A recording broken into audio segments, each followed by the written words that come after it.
we were talking about how, I mean, it's kind of incredible, the following that it gets. It's amazing. You can't plan for that. No. Like, the thing is, I've made quite a lot of movies now over 30 years, and you cannot work out or plan for a film that just keeps coming back and coming back.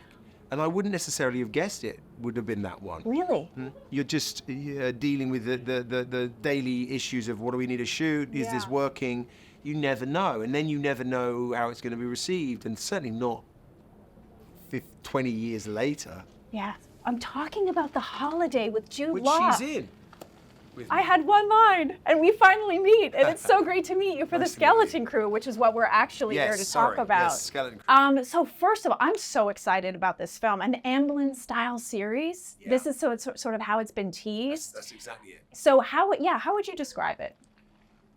It's got it's set in the universe of Star Wars. It has some familiar species and characters. Certainly, there are mentions of familiar sides, but it's seen through the eyes of 4 kids who are lost. And what I love about it is it reminded me of how I felt seeing that world as a 10-year-old, 11-year-old, 12-year-old, when the first 3 came out, and how that changed my life. So it connects to that awe, that excitement that you feel. And I hope people feel that too. So this is John, who's created this. John Watts, who created this. Chris Ford, yeah. So we obviously know him from like Spider-Man, and he creates those sort of nostalgic feeling and sort of that coming of age feeling. Yes. So, but who do you play in this whole universe, and how do you relate to these So kids? I play a character called Jod. Well, that's one of his names, and he is someone they meet, and who is there to sort of try and help them back to their home planet.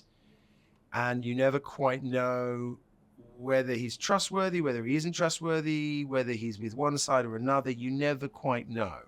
But ultimately, he's a member of the crew. Some of them want him a part of it, some of them don't want him a part of it. I can't give too much away. Of course. But I don't want to. So yeah, I'm going to say he's full of contradictions. Okay.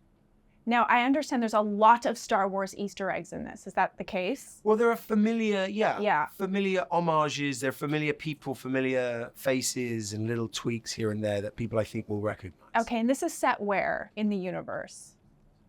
Which planet or at what time? At what time? So it's 5 years after? It's after... hang on a minute, I've got to get this right. I don't know. It's set after the successful downfall of the Empire. Okay. Yes. But before the rise of the new order. Is that right? Well done. Thank you. That was exactly it. Clearly, I didn't read my brief.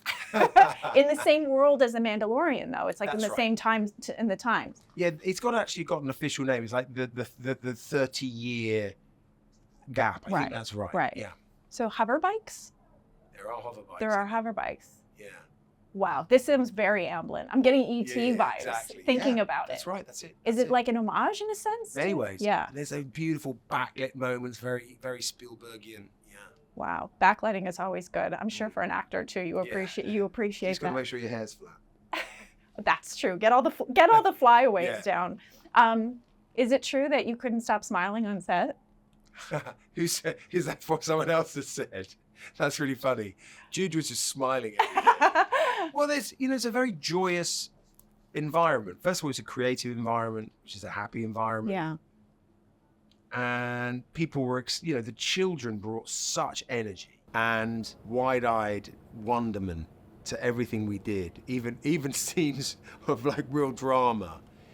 And the one thing, weirdly, it wasn't like I overlooked it. It was like I hadn't fully considered the interaction and the acting opposite all these other species and robots and droids, what have you. So, the way they bring them to life on camera is so magical and so phenomenal. You end up doing scenes with these incredible creatures.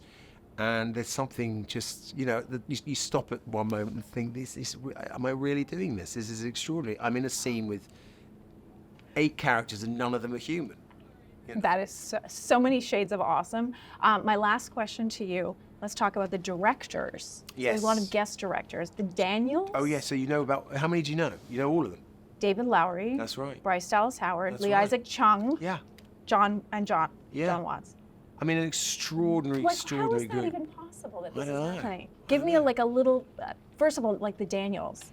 Okay, wait a minute. So in order, John, first of all, John was, leader of the pack because it was his show, generous, fun, and really kind of challenging with like creating a real sense of risk and jeopardy for the kids, so that the kids really knew that this was serious stuff. David Lowery is in many ways like Peter Pan himself. I mean, I worked with him on Peter Pan and Wendy, and he brings this beautiful kind of energy of magic. The Daniels are funny, anarchic, kind of left of field, but their episode is really moving, quite surprised me. Bryce is just like a huge embrace, collaborative. Lee Isaac, he surprised me the most, actually. I think he had me laughing the most, which I wasn't necessarily expecting. Jake Shire, I think actually he's possibly one of the best episodes. Really brilliant. Wow. He's just made the Thunderbolts. Okay. Yeah. Yeah. And you are a delight. Thank you so much. Thanks, my pleasure. I cannot wait to Finally, see I'll see you at the holiday reunion. Are we going to do a sequel? I don't know. Let's ask you can run Nancy. off with the girl that was on the plane. Do it. Let's do it.